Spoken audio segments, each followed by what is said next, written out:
संक्षिप्त शिव महापुराण विद्येश्वर संहिता अध्याय 17 भाग 1 मध्ये आपण पाहत आहोत षडलिंग स्वरूप प्रणव का महात्म्य, उसके सूक्ष्म रूप ओंकार और स्थूल रूप पंचाक्षर मंत्र का विवेचन, उनके जप की विधि एवं महिमा, कार्य ब्रह्म के लोगों से लेकर कारण रुद्र के लोकों तक का विवेचन करके कालातीत पंचावरण विशिष्ट शिवलोक के अनिर्वचनीय वैभव का निरूपण तथा शिव भक्तों के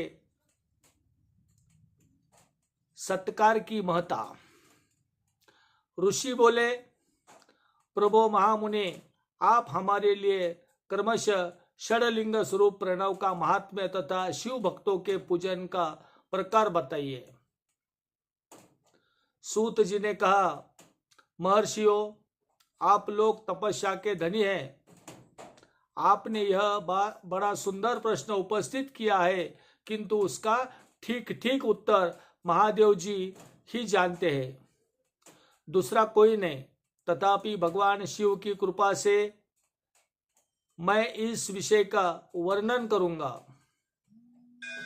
वे भगवान शिव हमारी आप लोगों की रक्षा का भारी भार बारंबार स्वयं ही ग्रहण करे। प्रणाम है प्रकृति से उत्पन्न संसार रूपी महासागर का प्रणव, उससे पार करने के लिए दूसरे नव अर्थात नाव है, इसलिए इस ओंकार को प्रणव की संज्ञा देते हैं।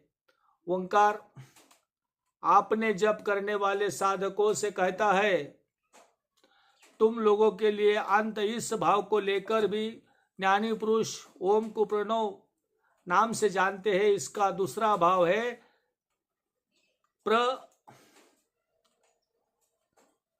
प्रकनेम न नयेन व युद्धाम मोक्षणम इति प्रणवम, अर्थात यह तुम सब लोगों के लिए बलपूर्वक मोक्ष तक पहुंचा देगा।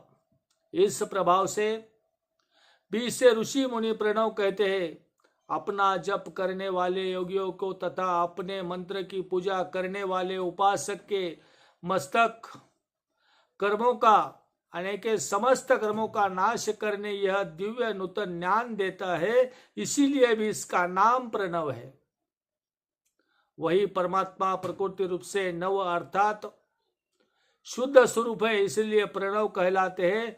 प्रणव साधक को नव अर्थात नवीन शिव स्वरूप कर देता है, इसीलिए भी विद्वान पुरुष उसे प्रणव के नाम से जानते हैं, अथवा प्रकृष्ट रूप से नव दिव्य परमात्मा ज्ञान प्रकट करता है, इसीलिए वह प्रणव है।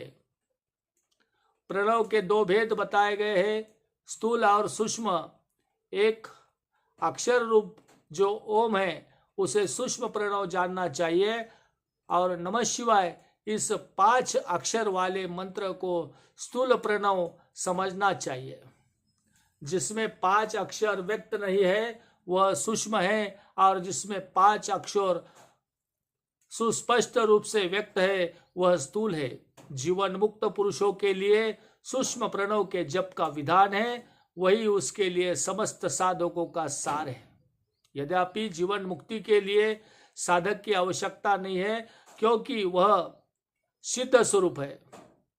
जीवन मुक्त करने के लिए कोई साधन की अवस्था नहीं है, क्योंकि वह स्वयं सिद्ध है। वह अपने देह का विलय होने तक सूक्ष्म प्रणव मंत्र का जप और उसके अर्थभूत परमार्थ तत्व का अनुसंधान करता रहता है। जब शरीर नष्ट हो जाता है तब वह पूर्ण ब्रह्म स्वरूप शिव को प्राप्त कर लेता है, यह सुनिश्चित बात है। जो अर्थात अनुसंधान न करने के लिए केवल मंत्र का जप करते हैं, उसे निश्चय ही योग की प्राप्ति होती है। जिसने 36 करोड़ मंत्र का जप कर लिया हो, उसे अवश्य ही योग प्राप्त हो जाता है। सूक्ष्म प्रणव के भी रस्त और दीर्घ के भेद से 2 रूप जानने चाहिए। आकार, उकार, मकार, बिंदु, नाद, शब्द, काल और कला, इनके युक्त जो प्रणव है उसे दीर्घ प्रणव कहते हैं। वही योगियों की हृदय में स्थित रहता है। मकार पर्यंत जो ओम है वह अ उ म इन तीनों तत्व से युक्त है। उसी को ह्रस्व प्रणव कहते हैं। अ शिव है, उ शक्ति है और मकार इन तीनों को एकता है, वह तत्व स्वरूप है। ऐसा समझकर हृदय प्रणव का जप करना चाहिए। जो अपने समस्त पापों का क्षय करना चाहते हैं उनके लिए इस ह्रस्व प्रणव का जप अत्यंत आवश्यक है। पृथ्वी, जल, तेज, वायु, आकाश, ये 5 भूत तथा शब्द, स्पर्श आदि उनके 5 विषय, ये सब मिलकर 10 वस्तुएं मनुष्यों को कामना के विषय में है। इनकी आशा मन में लेकर जो कर्मों को अनुष्ठान में संलग्न होते हैं वे 10 प्रकार के पुरुष प्रवृत्त अथवा प्रवृत्ति मार्गी कहलाते हैं। तथा जो निष्काम भाव से शास्त्र विहित कर्मों का अनुष्ठान करते हैं ये निवृत्त अथवा निवृत्ति मार्ग ही कहलाते हैं।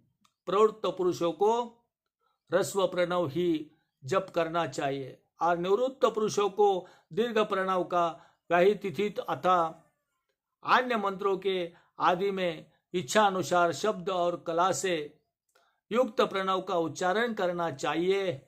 वेद के आदि में और दोनों संध्याओं की उपासना के समय भी ओंकार का उच्चारण करना चाहिए। प्रणव 9 करोड़ जप करने से मनुष्य शुद्ध हो जाता है। फिर 9 करोड़ का जप करने से वह पृथ्वी तत्व पर विजय पा लेता है। तत्पश्चात पुनः 9 करोड़ का जप करने से वह जल तत्व को जीत लेता है। पुनः वह 9 करोड़ जप करने से अग्नि तत्व को विजय पाता है। तदनंतर फिर 9 करोड़ जप करने के वह वायु तत्व पर विजय पाता है। फिर वह 9 करोड़ जप करने से आकाश को अपने अधिकार में कर लेता है। इसी प्रकार 9 करोड़ का जप करके वह कर्मश गंध, रस, रूप, स्पर्श और शब्द पर विजय पा लेता है। इसके बाद फिर 9 करोड़ जप करके अहंकार को भी जीत लेता है। इस तरह 108 करोड़ प्रणव का जप करने के उत्कृष्ट बोधों को प्राप्त हुआ पुरुष शुद्ध योग का लाभ करता है। शुद्ध योग से युक्त होने पर वह जीवन मुक्त हो जाता है, इसमें संशय नहीं है। सदा प्रणव का जप और प्रणव रूपी शिव का ध्यान करते करते समाधि में स्थित हुआ महायोगी पुरुष साक्षात शिव ही है, इसमें संशय नहीं है। पहले अपने शरीर में प्रणव के ऋषि, छंद और देवता आदि का न्यास करके फिर जप आरंभ करना चाहिए। आकरादि मातृका वर्ण से युक्त प्रणव का अपने अंगों में न्यास करने से मनुष्य ऋषि हो जाता है। मंत्रों के 10विध संस्कार, मातृका ज्ञान तथा मंत्रों के पूर्ण संस्कार भाग नंबर 2 में संक्षिप्त शिव महापुराण विद्येश्वर संहिता का यह 17वां अध्याय भाग नंबर 1 है। भाग नंबर 2 में हम देखना चाहेंगे कि मंत्र के 10 संस्कार क्या होते हैं और 10 संस्कार करने से मनुष्य मोक्ष को किस तरह से प्राप्त कर लेता है और शिव स्वरूप होता है, शिव में समा जाता है। प्रणव और सूक्ष्म प्रणव जप करने से मनुष्यों को भली भांति तात्काल ज्ञान प्राप्त होता है और आखिरी में मनुष्य शिव तत्व में समाविष्ट होकर स्वयं शिव बन जाता है। जय गुरुदेव मित्र।